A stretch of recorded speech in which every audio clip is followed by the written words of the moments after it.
تركيه نسيت اقول لكم عليها. عارفين ايه هي؟ اللي تاني بصوا الجمال، بصوا القطعه عامله ازاي، مفيهاش ولا حته. واظبط الحدق بتاعها.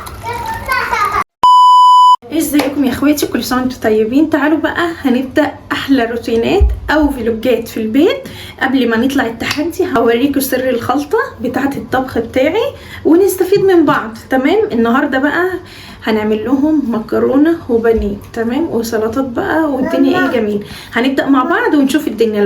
لو اول مره بتشوفنا وروح تابعنا على قناه تحديات 3 اخوات على الفيسبوك وعلى اليوتيوب وعلى التيك توك. ولو اول مره تشوفنا هنا قناه ساره واخواتها تابعنا. يلا نبدا بقى نشوف هنعمل اكل ايه مع بعض. وكل حاجه اخواتي وحبايبي طلبوها مني هوريها لكم بالتفصيل. بالنسبه للكريب وميه السلطه الويسكي كل حاجه هوريها لكم. تعالوا بقى مع بعض. طبعا دلوقتي مع بعض هعمل لهم المكرونه دي احنا بنحبها جدا. بس كل واحد بقى بيعملها بطريقته. المتحمره بيعملها بطريقته، تمام. احنا هنعملها مع بعض بقى اوريكم طريقتها. طبعا انا يعني قدحت الزيت، هنزل المكرونه كده، تمام، وافضل اقلب فيها لحد ما تحمر. انا فضلت اقلب في المكرونه لحد ما شاء الله ايه بدات تتحمر اهو، يعتبر النص. بعمل ايه بقى يا بنت يسوع عشان تطلع بالحلاوه والجمال ده؟ بص، قطعت طماطم هنا طماطم وفلفل، تمام. بروح حاطهم كده، وعندي هنا ثوم بحطه برده. عايزه اقول لكم جربوا المكرونه دي بتبقى جميله قوي قوي قوي. طبعا بهرس طبعا الثوم كده عشان يدخل ايه جواه، وافضل اقلب فيها لحد ما الحاجه دي تدبل معاها كده واشم ريحه الثوم، وفي نفس الوقت المكرونه ايه تتحمر. مش قادره اقول لكم على ريحتها عامله ازاي. افضل اقلب كده بقى زي ما انتم شايفين كده بعد بره. بص اللهم بارك، فضلت احمر فيها لحد ما وصلت ايه والخضار دبل فيها. بغرق الدنيا ميه كده، بسويها كده بالميه، تمام، واحط عليها مرق الدجاج واظبط الحدق بتاعها اهي، واظبط الحدق بتاعها واغطي عليها واسيبها بقى مع نفسها ايه تستوي. بصوا بقى يا جماعه، انا ما شاء الله جايبه 2 كيلو بانيه، تمام. البانيه قطع كبيره زي ما انتم شايفين كده، اللهم صل على النبي. طبعا ما لقيتش عندي فيجيتار. هنعمله بايه بقى يا بنتي؟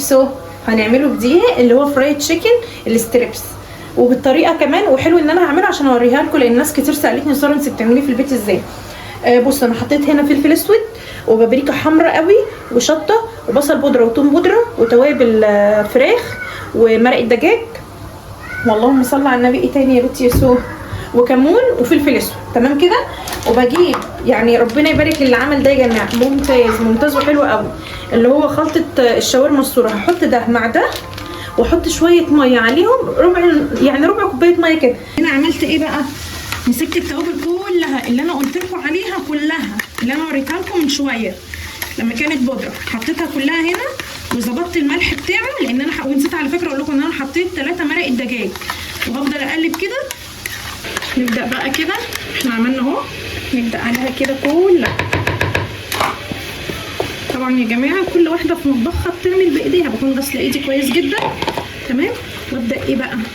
انا طبعا كنت غاسلاه بليمون، ما بحطش خل عشان الخل بيزود الزفاره، وكنت غاسلاه بدقيق، تمام، زي ما انتم شايفين كده. بفضل اقلب فيه لحد ما كل واحده تتجانس كده من التتبيله، واغطسها جامد كده في التتبيله. طبعا بقى عايزه كده احكي لكم شويه حكاوي عني عشان تعرفوني اكتر. انا يا جماعه انا ساكنه حاليا في شبرا، تمام. انا قاعده في شبرا من زمان، لا مش من زمان ولا حاجه، انا اساسي اصلا من اكتوبر، متجوزه في اكتوبر بقالي 12 سنه قاعده في اكتوبر. انا بقالي 12 سنه متجوزه في اكتوبر، مالك ابني ما شاء الله 12 سنه. اتجوزت في اكتوبر، لسه جايه شبرا من حوالي سنه ونص او حاجه. انا ليا شقتي هناك في اكتوبر، تمام. كنت مشطبه تشطيب سوبر لوكس ومطبخ امريكاني ومظبطه الدنيا وكل حاجه كانت تمام. حلو. ليه يا بنتي يسوع انت سبتي اكتوبر وجيتي قعدتي في شبرا؟ ما شاء الله يا جماعه المسؤوليه بقت زايده عليا. ولادي ما بقتش قادره اتحمل هناك لوحدي، جوزي ساعات بيسافر عشان شغله، فانا بضطر ان انا اقعد بولادي ومفيش حد جنبي، مفيش حد قاعد جنبي. اضطريت ان انا اسيب شقتي هناك اجرها، وانا كده يعني انا مش جايه اقعد في شبرا على طول، لان انا اصلا مش هعرف اقعد في الجو ده والزحمه مش بقول ان شبرا وحشه، لا، ده انا متربيه فيها وعايشه فيها وكبرت فيها. بس انا سبحان الله لما رحت اكتوبر اتعودت على الهدوء، اتعودت على الدنيا هناك غير هنا بكتير. فطبعا انا جيت بس هنا لفتره معينه وهرجع تاني، لان انا عايزه اكبر شقتي. هي طبعا شقتي هناك كبيره، بس انا عايزه اخد واحده اكبر واوسع على نفسي اكتر. ربنا يا رب يوسع عليكم وعلينا. طبعا انا هسيب البانيه كده شويه لحد ما اسوي المكرونه ونبدا ايه فيه. تمام كده زي ما انتم شايفين ما شاء الله، ولا حول ولا قوه الا بالله. هسيبه كده بقى شويه وارجع له نكمل مع بعض بقى. الناس اللي هتقول لي المطبخ بتاعك ومش المطبخ، يا جماعه انا شقتي الثانيه كانت 120 متر. استغنيت ان انا اسيبها، وكنت متجوزه فيها وسبتها، مع انها كانت شقه عروسه وعامله بقى بصوا مظبطاها زي الشقق السوبر لوكس اللي انتوا بتشوفوها دلوقتي. استغنيت ان انا اسيبها، ان انا اجي اقعد جنب اخواتي ووالدتي علشان يربوا معايا ولادي، لان انا ما شاء الله الحمد لله رزقي في الدنيا هم ربنا كرمني بيهم. مع ان فلوردي جت غلطه هبقى احكي لكم برضه ايه، يعني كل يوم كده واحنا بنصور الفلوج هحكي لكم ايه قصص عن قصه حياتي. خلي موضوع فرده في قصه ثانيه او حكايه ثانيه ابقى احكي لكم. احنا دلوقتي كده بنتكلم ايه اللي جابني شبرا وليه قعدت في شبرا. فطبعا كانت المسؤوليه كبيره، فاضطريت ان انا اجي اقعد جنب والدتي. طبعا ما قدرتش ان انا استحمل ارجع، يعني اجي اقعد في شبرا هنا في شقه ضيقه، فاضطريت ان انا اجي اقعد في شقه واسعه. فضلت ادور على شقه في شبرا واسعه واجي اقعد فيها وفي نفس الوقت تكون نظيفه او اشبه بالشقه اللي انا ايه كانت بتاعتي. طبعا محمود قال لي طب هنبيع الشقه ونروح هناك، قلت له لا، انا مش حلمي ان اقعد في شبرا. شبرا جميله وكل حاجه وبلدي واللي اتربيت فيها، بس انا عايزه اطلع عيالي في مستوى احسن واربي عيالي على مستوى احسن، لان طبيعي كل واحد فينا عايز ولاده لما يكبروا يكونوا في حته ايه احسن منهم ويطلعوا احسن منهم. فقلت له انا هاجر شقتي هنا، وطبعا اللي من اكتوبر عارف تاجير الشقق هناك في اكتوبر كويس. فانا قلت هاجر شقتي هناك في اكتوبر وافضل قاعده هنا في شبرا لفتره معينه.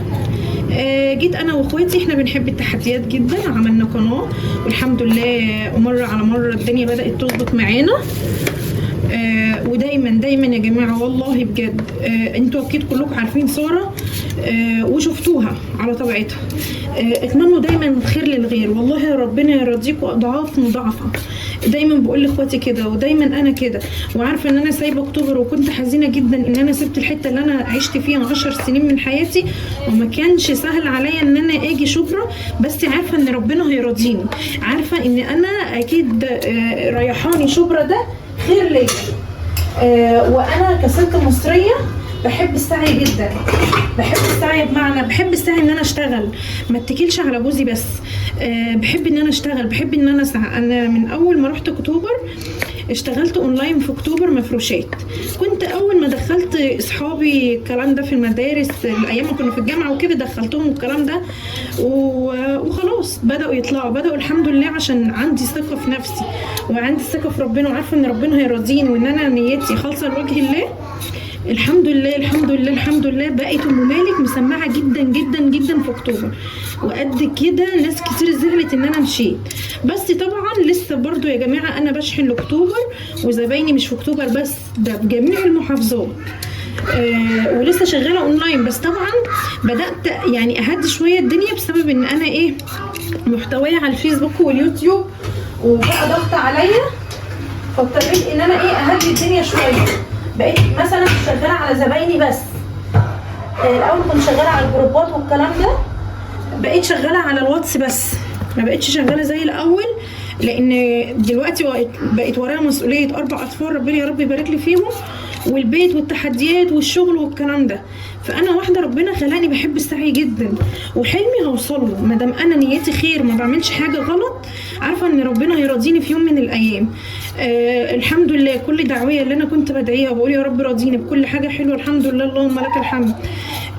وعدنا بناس جميله، ناس صافيه، ناس مش بتغل، لان حقيقي والله يا جماعه اللي يفهم ان الدنيا دي مش مستاهله، ان كلها متر في متر، فمحدش هيغل على التاني، محدش هيكون حقودي، محدش هيكون عنده غل لحد، مش محتاجه ان احنا نزعل من بعض، بس ده اللي يفهم اللي يتعظ.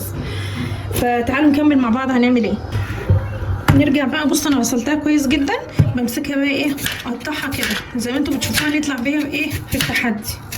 بيبقى طعمها جميل زي ما انتم شايفين كده، وبحس ان هي فيها بركه عن ما بقطعها صوابع، بس كل واحد وبراحته بقى، فاهمين قصدي؟ نرجع بقى. فالمهم زي ما قلت لكم كده بقى ايه، جيت قعدت في اكتوبر، قصدي قعدت في شبرا، وسعيت انا واخواتي. ومش عيب يا جماعه ان الواحده تظهر على النت، اهم حاجه ما بتعمليش حاجه تغضب ربنا، مش بتعر اهلك. انا حبيت محتوايا انا واخواتي، وهكمل فيه، وهكمل في القناه دي كمان، وهكبرها، وعمري عمري عمري ما هغضب ربنا في اي حاجه او هعر اهلي زي ما احنا بنشوف كده، ربنا يعافينا. تطلع الواحده مش محجبه او الكلام ده، هتقولوا لا ده كلام، احنا ناس بنخاف ربنا جدا وبنتقي ربنا وعارفين ان الدنيا مش مستاهله، ده كلنا بنسعى بس كده، مجرد حكايه بنكملها لبعض، لكن حكايتنا الاخيره احنا عارفينها متوها فين. فربنا يحسن ختامنا، وربنا يهدينا للصلاه والصوم والعباده، ويكفينا شر الناس الغلويه والناس الحقوده، وربنا يبعدهم عننا. بس فالنهارده كده حبيت ان انا احكي لكم حاجه بسيطه، ان الناس اللي بتسالني ليه يا ساره انت جيتي شبرا، انا جيت علشان ماما واخواتي يساعدوا معايا في تربيه ولادي، وان احنا نكون جنب بعض. هم ساكنين بعديه يعني انا ساكنه في حته، هم ساكنين في حته، بس قريبين من بعض يعني مش بعاد قوي ولا كده. بس دخلت ولادي مدارس هنا تجريبي، والحمد لله هتفضل متيسره لفتره، وبعد كده هرجع تاني اكتوبر، بس بشقه اكبر ومكان احسن. انا شقتي هناك في اكتوبر في العمرانيه في الحي 11 في الاهالي، شقه ما شاء الله كبيره جدا، بس انا حبيت ان انا اجي هنا جنب اخواتي الفتره، وبعد كده هنقل انا وهم في اكتوبر، مش هم بس، مش انا بس. ودايما ما دام انت بتحلم وبتسعى ربنا هيرضيك، بس اهم حاجه في كل ده ان انت تكون بما يرضي الله. اتمنى الخير لغيرك عشان ربنا يرضيك بيه. دايما اسعى في الخير. ربنا يعافينا يا رب من اللي احنا بنشوفه. فالحمد لله الحمد لله. والناس طبعا اللي بتفضل تكتب كومنتات قرف وانتوا هتقلعوا الطرح ومش عارف ايه، واصل انتوا مش عارف زي ناس، لا احنا مش زي حد، احنا ناس بنتقي الله وغير اي حد، وربنا يهدينا جميعا. الناس بقى اللي بتفضل تكتب تسمموه ان شاء الله ينزل سم هاري في قلبكم.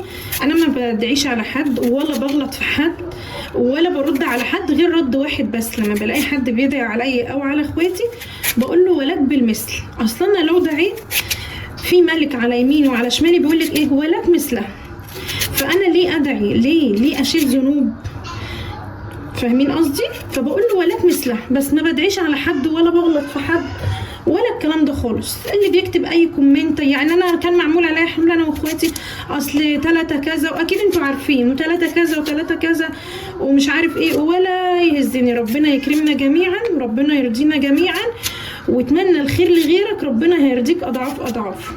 طبعا لكل متابعه بتتابعنا وبتفضل تقول يا ساره ادعي لي بكذا، ربنا يا رب يكبر بخاطركم كلكم ويرزقكم من حيث لا تحتسبوا، في مالكم وعيالكم وفي كل عزيز عليكم، وربنا يديم عليكم نعمه الستر ونعمه الصحه ونعمه الاطفال ونعمه المال، وربنا يهدينا جميعا اللهم امين. طبعا انا هكمل البطاطس دي كلها، انا عارفه ان انا ضايقتكم، اكتبوا لي برده في الكومنتات لو عايزيني بس اطلع اقول لكم على الوصفه وخلاص على كده، ما نتكلمش مع بعض، قولوا لي عادي والله وانا مش هزعل خالص. لو لقيت منكم تشجيع كل يوم هطلع لكم بكل حكايه ليا كده واعرفكم عني انا واخواتي اكتر واكتر. طبعا انا هخلص تقطيع البطاطس واوريكم المكرونه بعد ما استوت، وندخل بقى على الجبار اللي هو بقى الاستريبس. بصوا بقى يا حبيب قلبي السوق، قلبي السوق، عيني السوق. بصوا يا حبيب قلبي بقى، بصوا انا حضرت الدقيق، حطيت عليه من كل التوابل اللي حطيتها بس بكميات قليله، تمام. اهو الدقيق، ميه ساقعه، طبعا البانيه بتاعنا الخطير الشهير البهير. يلا يا بنتي السوق. بصوا يا جماعه هنبدا كده بسم الله، اهم حاجه قبل اي حاجه نسمي بالله، تمام. نعمل كده، ناخدها كده، طبعا مالناش دعوه بعيالي عمال يقطعوا في بعض عادي ولا نعم يا خلاص اديها الاسراء. بصوا يا جماعه بديها كده حاجه بسيطه، يعني تقلبتين كده من الدقيق اللي احنا عاملينه، بروح مغطسه كده انتوا شايفين، واروح حطاها كده. هنفضل نقلب بقى 10 مرات كده كده كده. بصوا بقى، بص التفاصيل، بص عامله ازاي، بصوا طبعا بنفضها جامد من الدقيق بحيث ان هي تدينا شكل كريسبي وحلو او زي ما انتم شايفين. هنيجي مع بعض هنا بقى ايه وندخلها على الزيت. هنعمل كذا واحده الاول، ناخدها كده نديها تقلبتين اهي، حطيها على الارض كده، نفضها كده تمام، ونروح واخدينها على الميه ونرجعها تاني على الدقيق ونديها ايه 10 قلبات، 10 كده. استنى كده ندوس واحنا بنعمل ايه، نضغط كده كده.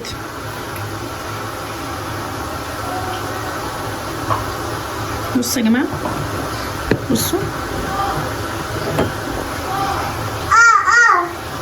هعمل اللي يكفي الطاسه ونروح بقى بيهم ايه على الزيت. هعمل لكم كمان واحده اهي. بصوا التتبيله عامله فيها ازاي. نيجي كده ونعمل جامد جامد كده تمام، واروح واخداها كده نفضها كويس جدا. اللي عايز يعملها على طبقه كده تمام ماشي، بس انا بحبها ايه تبقى كريسبي قوي.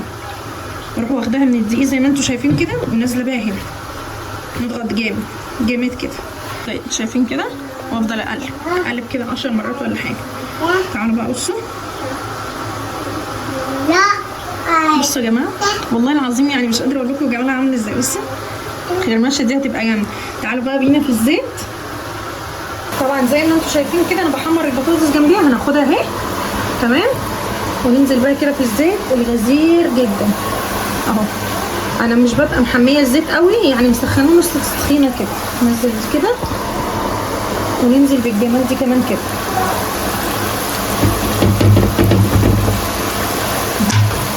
بروح معليه بقى يعني ايه، انا سبت الزيت سخن وبعد كده طفيت عليه حلو، وبعد كده لما جيت احط دلوقتي رحت معليه عليه وسايباه.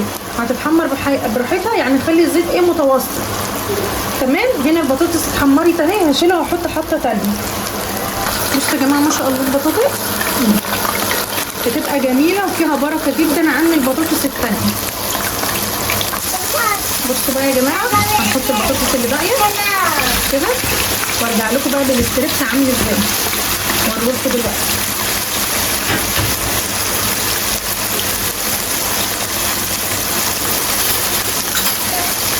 بصوا ما شاء الله، انا كده مش عايزه احركها لحد ايه ما تتحمر من تحت. بصوا مش عايزه اقول لكم الجمال بتاعه بيبقى عامل ازاي. بصوا انا طبعا انا مش هقلبه دلوقتي، هنرجع نعمل شويه معاكم كمان عشان تشوفوا شكله عامل ازاي.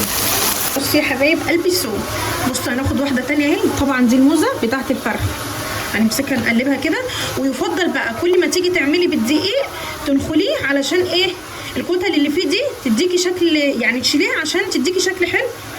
بعد ما تشيليها تبقى الواحده ايه متماسكه كده وحلوه وبيتقرمش معاكي، ما تكونش ايه مليانه كتل كده لما تيجي تعمليها. انا كده لسه ايه همسكه وانخله. بصوا هفضل اعملها كده 10 مرات 12 مره كده، افضل رايحه جايه رايحه كده، واروح منفضه جامد جامد جدا بحيث ان هي ايه تدينا شكل الجمال ده. بصوا يا جماعه لسه انا هقلبها تاني. بصوا الجمال، بصوا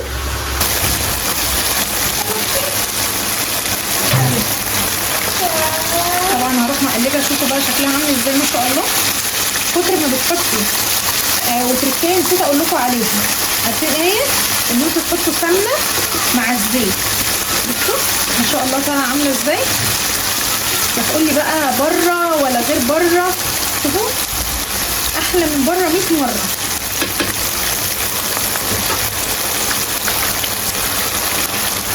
دي كمان هروح حطاها اهو. هرجع لكم بقى وانا محضره.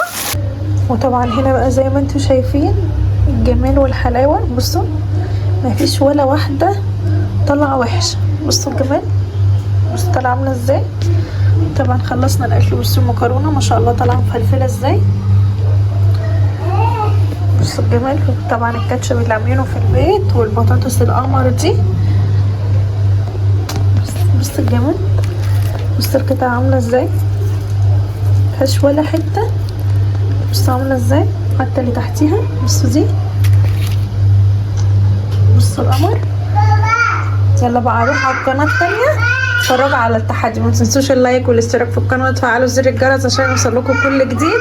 ولو مش متابعين على الفيسبوك ادخل تابعنا على الفيسبوك واليوتيوب والتيك توك وقناه تحديات الثلاث اخوات. ويا رب الاكل يكون عجبكم. ولو في اي حاجه قولوا لي في الكومنتات واحنا مع بعض وهرد على كل كومنتاتكم يا حبايب قلبي. وكل سنه وانتم طيبين.